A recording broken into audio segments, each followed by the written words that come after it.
Hello, welcome to a video with movement style for releasing tension in the neck, shoulders and upper back regions. In this sequence we're going to work lying on the mat, and especially if your neck tends to arch a bit forwards like that and it's hard to really lengthen it between the shoulder blades and the back of the neck, so with keeping your shoulder blades quite glided down the back and the back of the neck quite tall. If this tends to be more your position as opposed to this, it will be better to support the head on just a light folded towel so that you can get this space to open up again between the base of the head and the shoulder blades. The levatoscapular muscles often get quite tight. So let's roll down onto the mat. We can support coming down with the hands around the legs, and/or we can use our abdominal muscles to support us rolling down, and just creating a little bit of space then, possibly with your head supported. Just, decide what's best for you between the base of the head and the shoulders, letting the shoulders widen out. We can just lift the hips up and lengthen the waist away from the base of the rib cage, and then let our legs be nice and relaxed in the hip joints. If it suits you better, just allowing the knees to fall in to support one another like that, or otherwise aim to keep the knees towards the ceiling. We're going to think about an exercise which will in fact activate the shoulder blades against the back of the rib cage. We've got muscles between the shoulder blade and the rib cage, and sometimes when those muscles are tight, the shoulder blades become very set in position. And this little exercise will help us to release the shoulder blades somewhat. There isn't a great big range of movement involved in this action. It starts with the arms coming out to the sides of the body and just letting your hands rest so that your thumbs and index fingers are resting on the floor to either side of you. And then as you're breathing in, let your elbows and the thumbs stay in contact with the mat as you glide your arms upwards a little bit towards your head. And then as you're breathing out, let your elbows and your thumbs stay in touch with the floor as your elbows move back towards your waist. So now your elbows are very unlikely to touch your waist with the elbows and the thumbs in contact with the floor. They're just moving in the direction of the waist. So letting your spine stay nice and flat. So one thing that tends to happen, elbows moving closer and closer and closer to the waist, and the spine arches up like this. So this is something ideally just avoiding, keeping the spine nice and relaxed on the mat.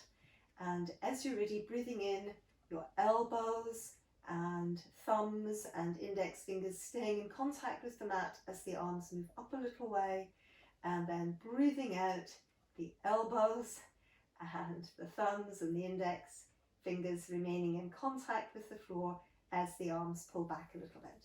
So breathing in, let your collarbones stay broad and open. Allow the shoulder blades to release. You might feel them widening away here. And then as you're ready again, breathing out, elbows, thumbs, index fingers staying in contact with the mat. Might feel the shoulder blades squeezing in a little bit. So as I say, just allow your spine to stay nice and relaxed, and not necessarily expecting for there to be a big range of movement at the arms here.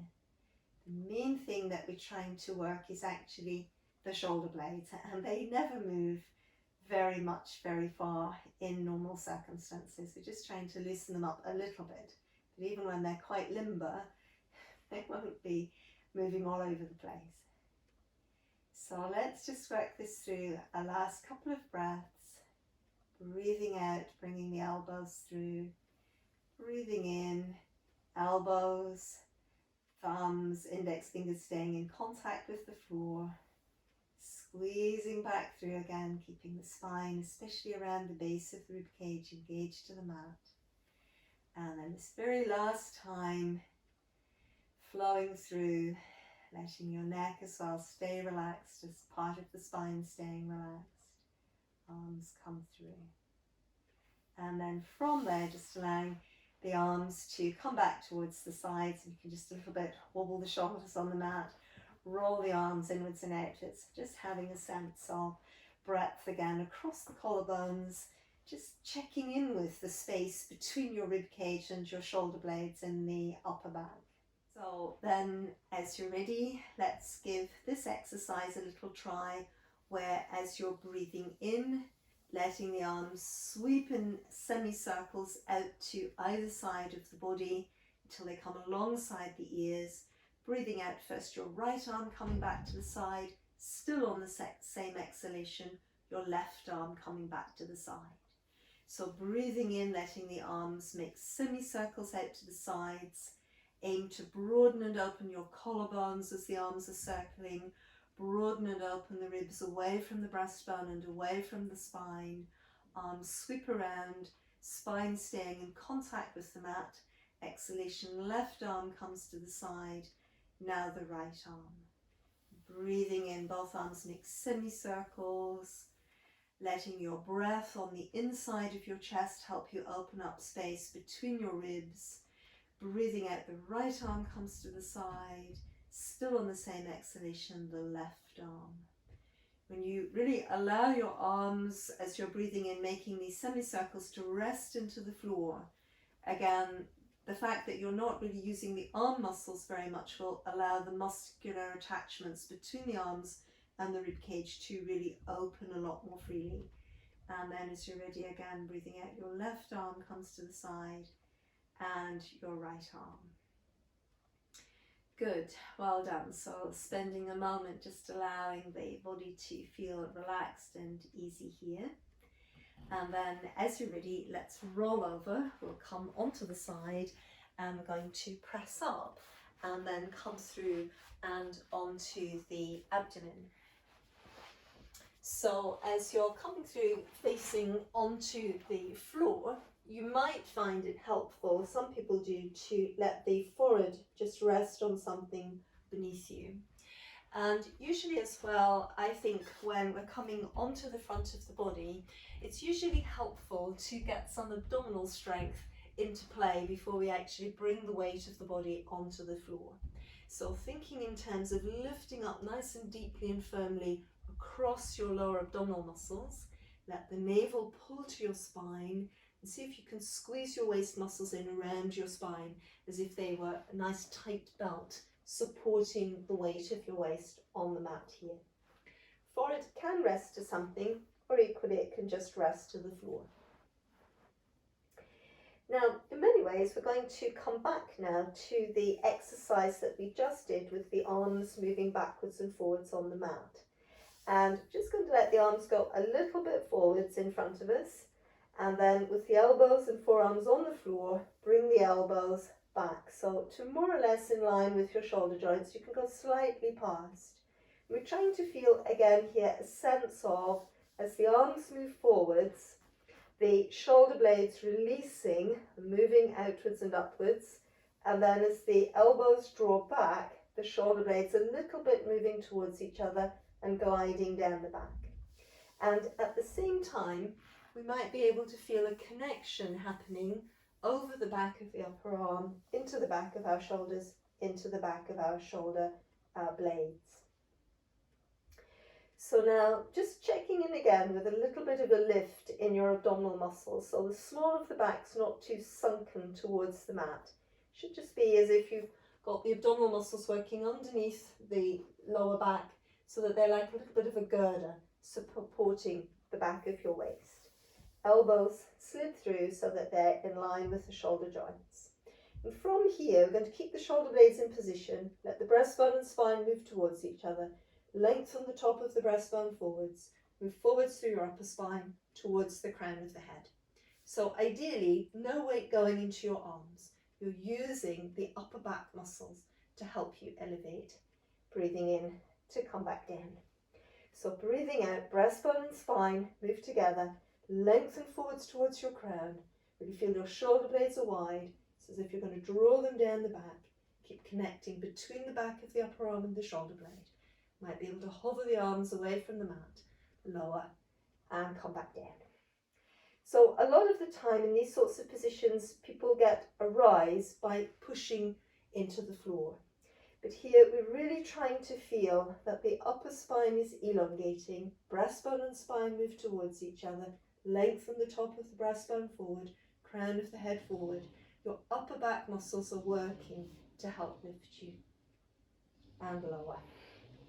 Let's give it one more go, checking that we're not working in this part of the back as well.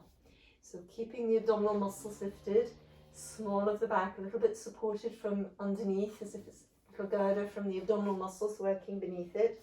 And again, we can slide the elbows back, feel the upper back muscles working, breastbone and spine move together. Lead the top of the breastbone and the crown of the head forward. Keep the connection working between the back of the upper arm and the shoulder. Hover the arms, lower, and release like that.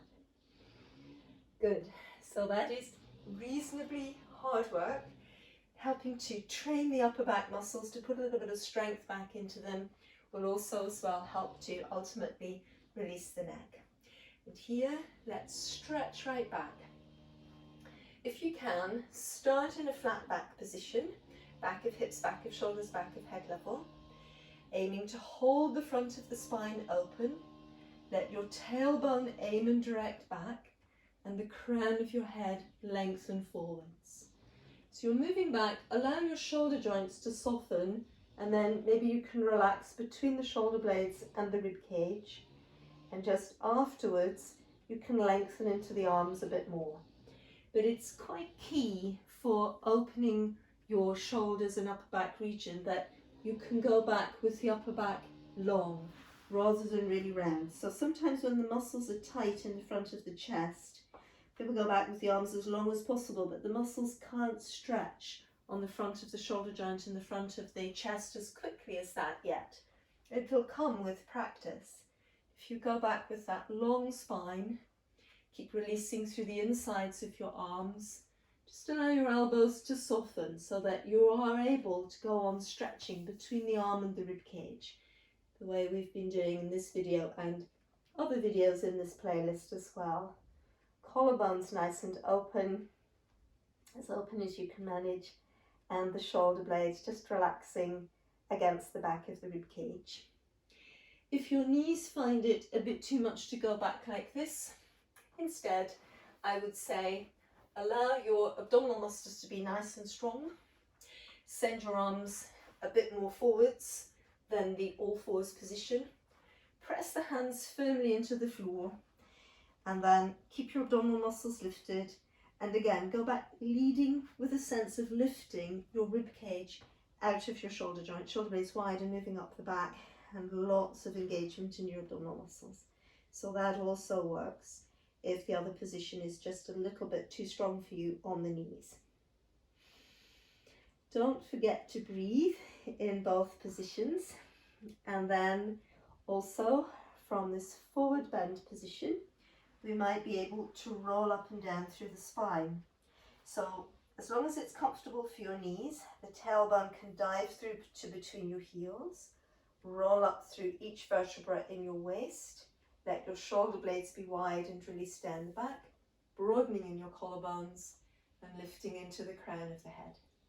And then once again, as you're ready, rolling forwards and downwards, keep lots of deliberate strength in the front of the abdomen, so you're controlling that movement. Breathing out, unfurling through the spine, again just not lengthening the arms too quickly so that you can unfold through your upper spine. You can breathe in here. Once again, a nice really deep lift in the lower abdomen, navel pulls to the spine, tailbone directs to between your heels. Let the muscles really work across the back of your waist, pulling in towards your spine, across the back of your ribs, pulling into your spine, shoulder blades wide and releasing down the back, lifting into the crown of the head. So again, if you are comfortable in the knees, one more go like this, and if you're not comfortable in the knees, I'll show an alternative in just a moment, allowing the spine to roll forwards, and then again really lengthening out tailbone to crown, unfurling, and then as you're ready, on an exhalation, rolling back up, really direct your tailbone to between your heels, a strong lower abdomen drawing in and back. Really engage the muscles across the back of your waist towards your spine, Let your shoulder blades release down the back and lengthening up between the shoulder blades into the crown of the head. Collarbones open and shoulders relaxing into the weight of the arms.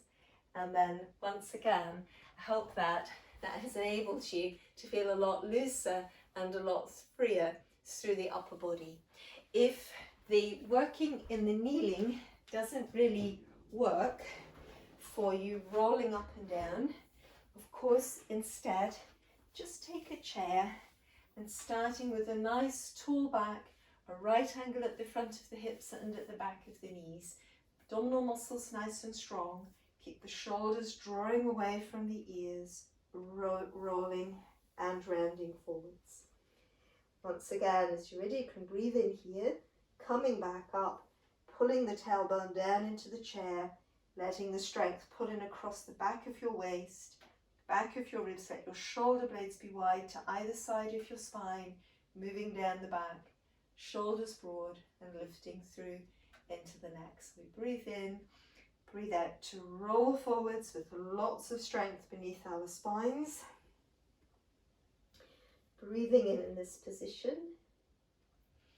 Once again, as you're ready, it's as if you're going to pull the tailbone down through the chair of the seat. Back of the waist works, muscles across the back of the ribs, shoulder blades wide, lifting up as the shoulders sink away from the ears, through the spine, between the shoulder blades into the crown. And very, very last time, rolling through with lots of strength beneath your spine and your abdominal muscles lifting up, relaxing forwards, breathing in. We need to breathe back into the back of our chest, and then once again the tailbone pulls down, sitting bones pull into the chair, using the strength in the back of your waist.